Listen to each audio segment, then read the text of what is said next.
Hi, good morning, and welcome to Together with Rabbi Yonah. We are really happy to have our next guest here today. His name is Dr. Yariv Houvras, and he is an associate professor of medicine at the Weill Cornell Medical College. He's also an avid runner, and he and his family are in New York City. And we're going to bring them on right now. Yariv. Good morning.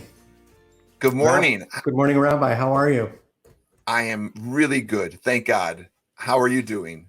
Well, you're going to see spring is in the air here. I'm having some seasonal allergies, so hopefully our interview won't be delayed by my sneezing fits.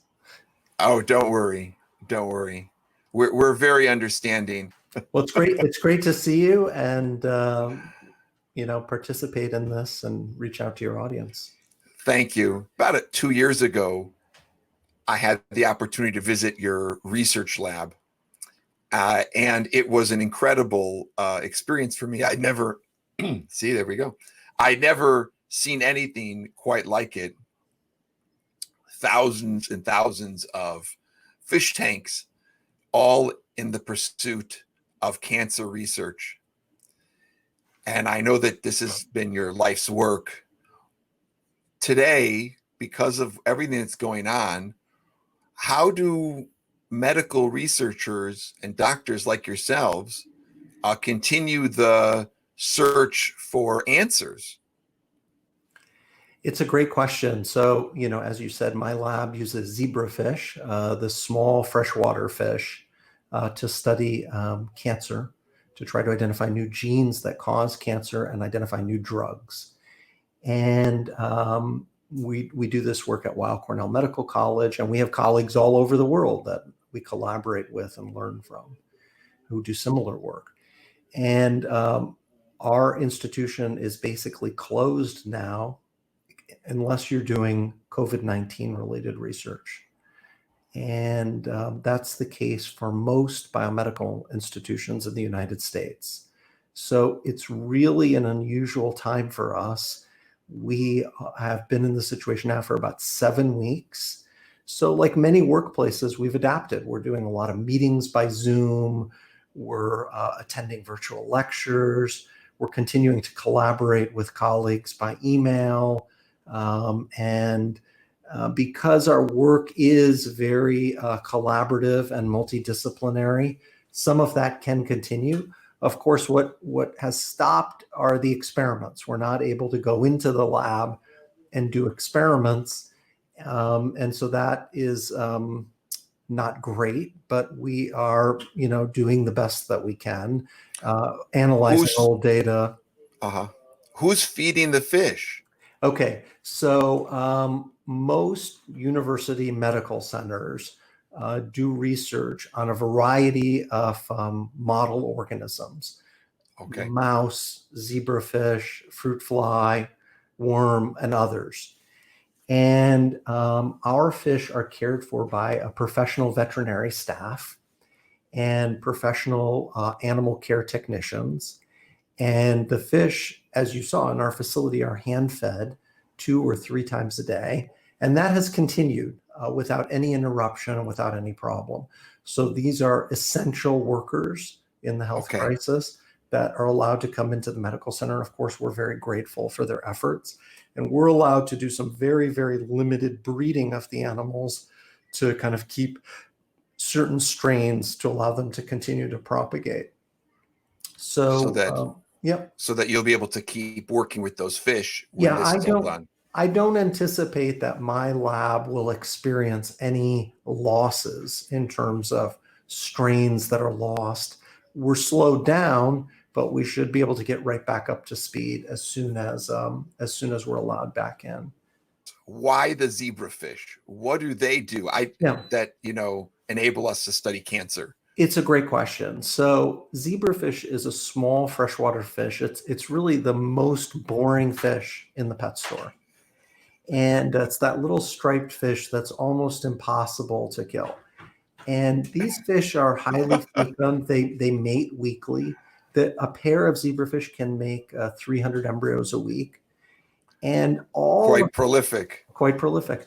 And all of the early development is really conserved between zebrafish and higher vertebrates like mouse, chicken, and human.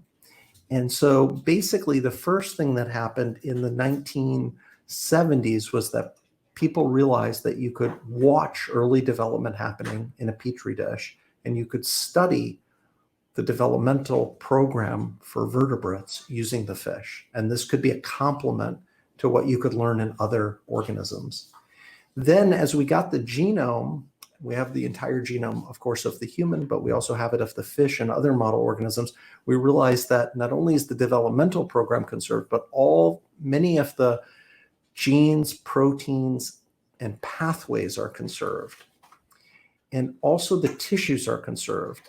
So basically, you have basically an organ, and the way that that organ is built, the cell types that come together to make that organ and its function, completely conserved in vertebrate evolution, down to the zebrafish, which is an ancestor of ours about 700 million years ago.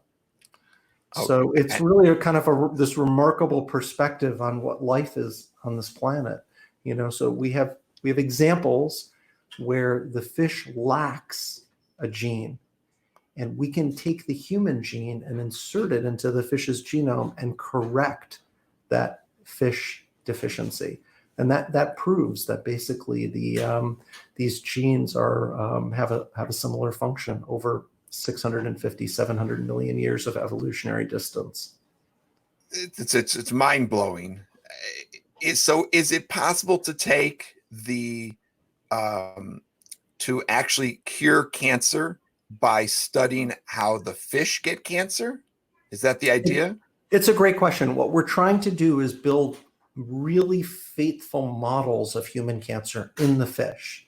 So my lab works on genetic models where we take the genes that cause cancer in humans, we engineer them into the fish, and then we study the consequence of that. And in many cases, what we can see is that the fish develop a disease that looks exactly like the human disease. Then we have hundreds or thousands of fish, and we can study, well, why does that disease get worse? How does it learn how to spread to other parts of the body? When does it respond to medicines? When does it stop responding? And we can take all of those insights and then bring them back, ideally, to the clinic for the benefit of human patients. And so you, in addition to the fish, you're seeing regular patients who have cancer in your clinic? Yeah, I take care of patients with advanced endocrine cancers with a particular focus on thyroid cancer. And we model thyroid cancer in the fish.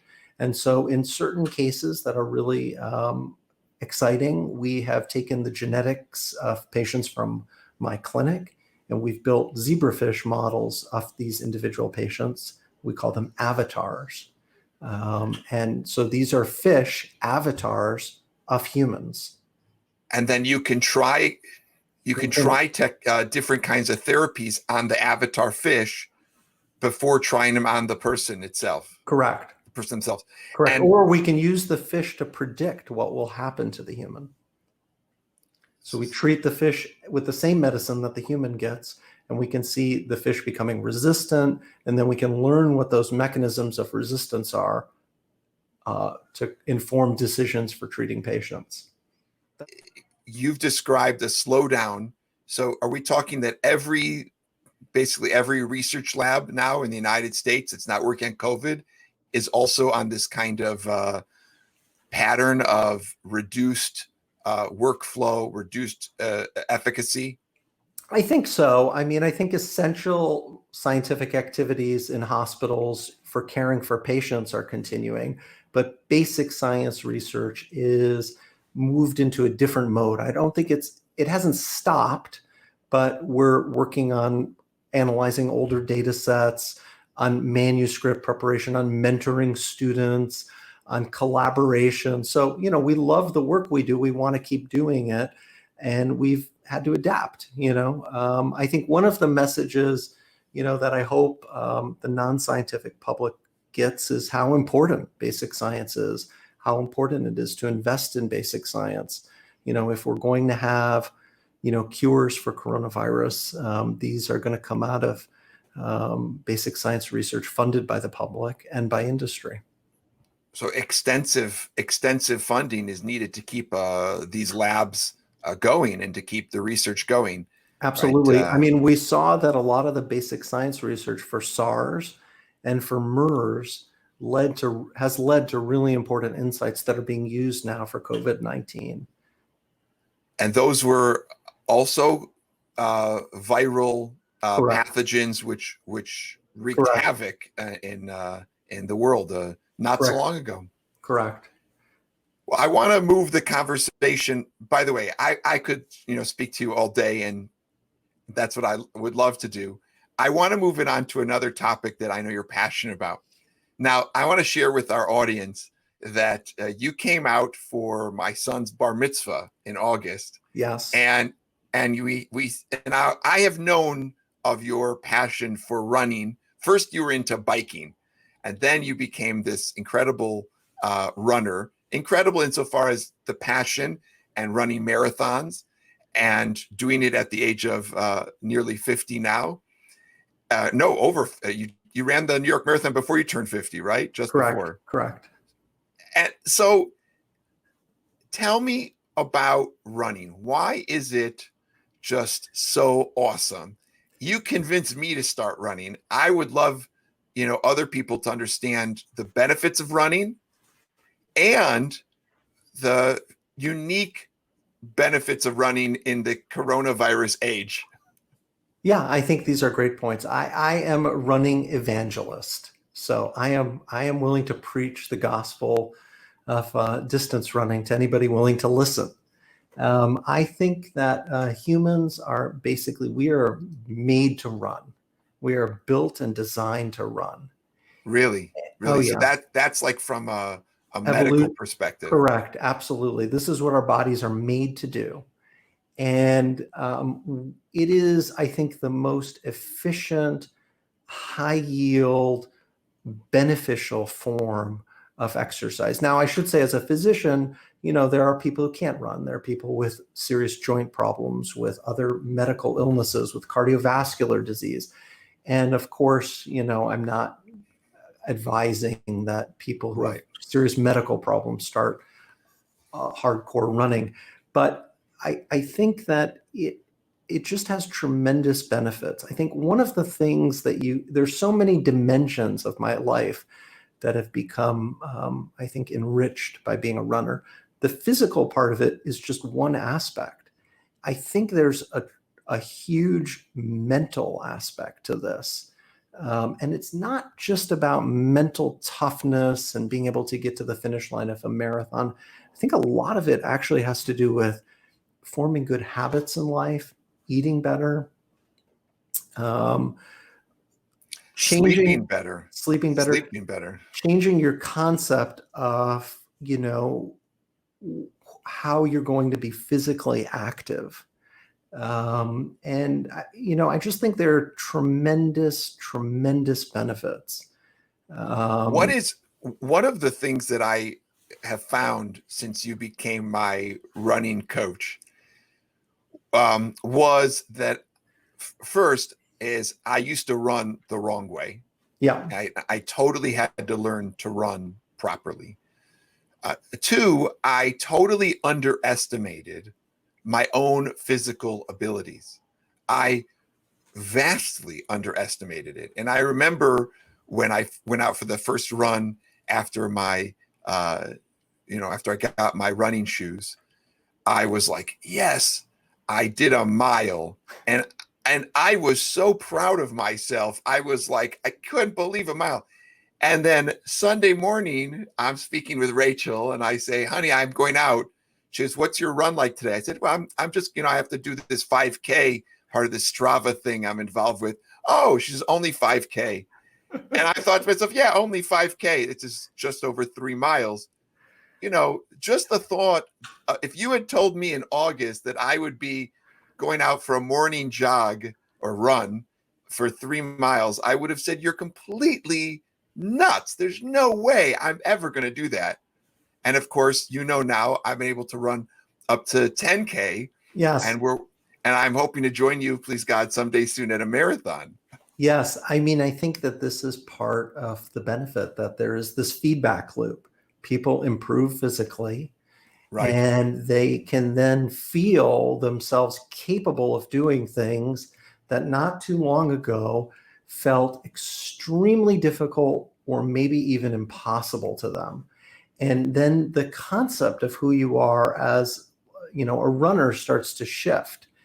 I think another part of it, it's very interesting. Like for me, for a while, I've been running for about 4 or 5 years now, regularly. And I think that even for the first year and a half or 2 years, people would say, "Are you a runner?" And I would say, I don't know. You know what I mean? I'm doing it. I'm a person who runs, but I don't really conceive of It's not how you myself. define. Yeah. I don't define myself that Right. way. But I think once you take on that identity, and it'll just happen at some point, the more you do it.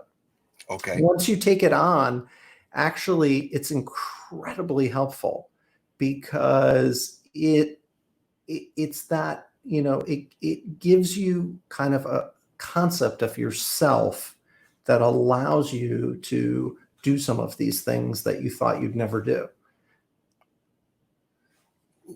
You end up pushing yourself in a different direction. Now, do you think that has applications? Is there spillover into your non-running life? 100%. I mean, I think that you start to learn that, this small incremental progress can really add up to something substantial.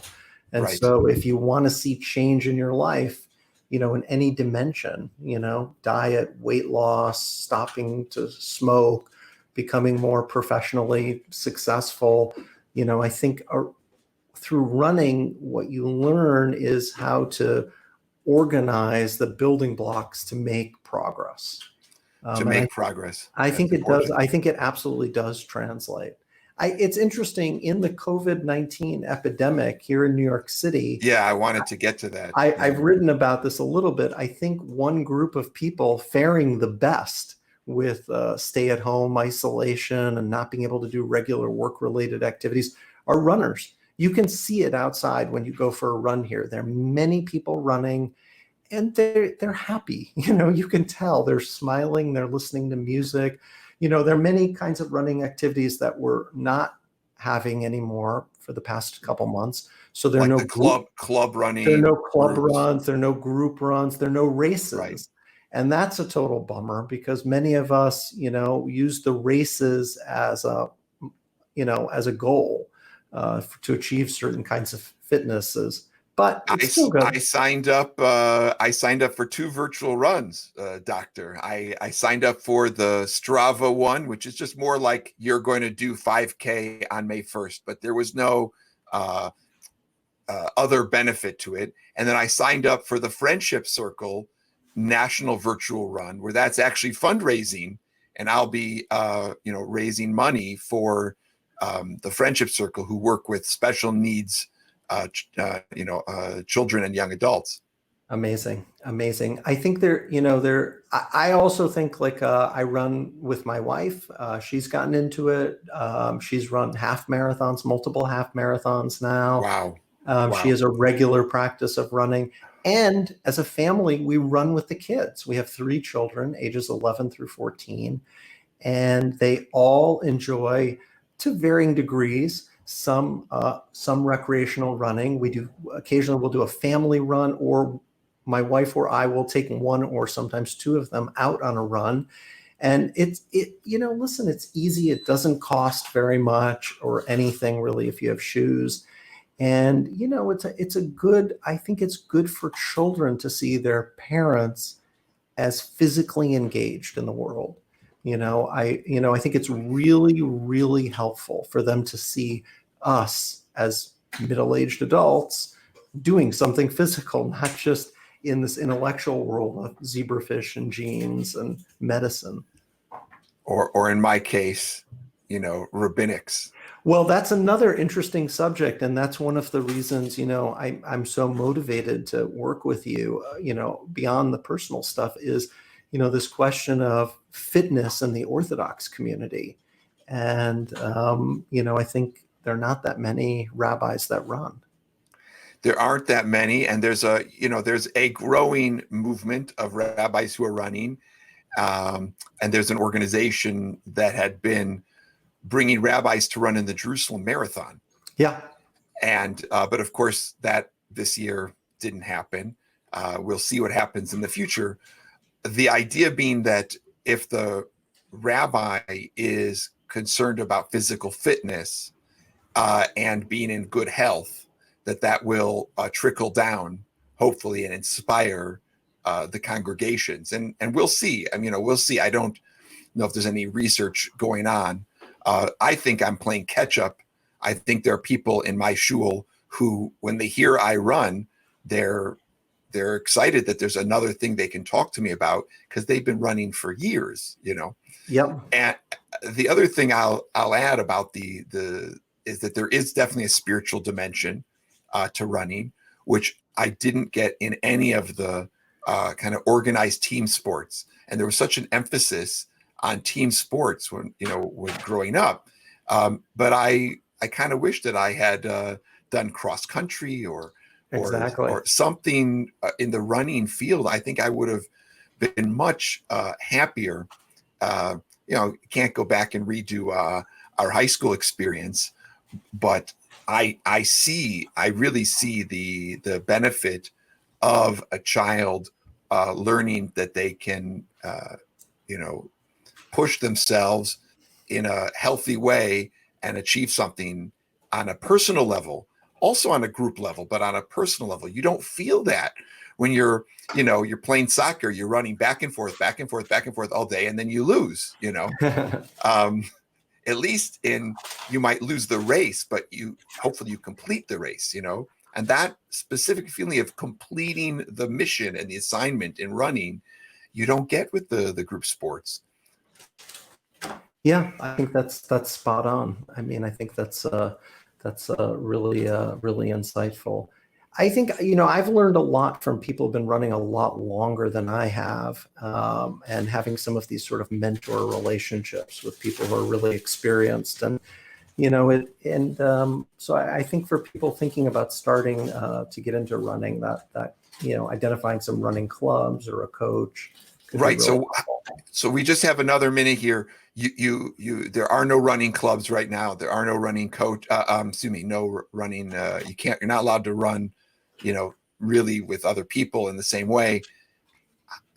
30 seconds, doctor. How do I become a runner in the age of coronavirus if I haven't run? You lace up your shoes, you put some shorts on, find a safe place to run where traffic isn't going to be an issue. Okay. And you start off by running for 15 minutes and at a very modest pace, where the goal is just to complete 15 minutes of continuous running. You do that. Okay. You do that 2 or 3 times a week, and you slowly add duration to that. So you get to 20, 25 minutes of continuous running. And that's challenging, for almost all of us. But the key is to take it easy, not go too hard, and try to complete your objective. Okay, wonderful. It's such a treat to be able to do this interview with you today and to have this conversation. And I hope that we can check back in with you in a little while and see how research is going and how you and your family are doing. It's great. It was great talking to you, Rabbi. Okay, have a great week. Thank you, Rabbi Yonah. You too. Thank you, ladies and gentlemen. As you heard, there is so much more that we could talk about with these incredibly interesting guests. I want to wish everybody a beautiful day, and to remember that our efforts, whatever they are, can always be improved upon if we take little steps. And I think that was one of the things that I've learned through running. And we talk about this in the personal development all the time. We talk about how you can only make personal growth happen at a pace. You can't go from 0 to 60 in one day in your personal growth, whether it comes to, controlling your anger or patience or any other kind of thing that you're working on a personal level, overcoming anxieties. Everything has to be done in a paced manner. You build on what was before. So with running is a great example of that. You see that when you run, you start off with the 10 minutes or 15 minutes as Dr. Houvras advised us to start. And that's how I started. And then you work your way up and you get to a much longer goal. And you can't believe that you even thought that you couldn't do it. And you also are so proud of yourself that you did it. So whether it's whatever you're working on, I know that people today are really into personal growth and looking for solutions. You have all the strength within you. God has given all of us incredible resources and incredible abilities to better ourselves in whatever way we choose, and hopefully for the betterment of our family, our community, and our society. And so don't ever be psyched out and think you can't make a change in your own life, because all of us can if we take little bits at a time and make improvements on a gradual level. That's all for today. Wishing everybody a peaceful and a blessed day. May we all hear good news, and may all those who need healing have a complete refuah shlema, complete healing. Thank you, and we'll see you next time.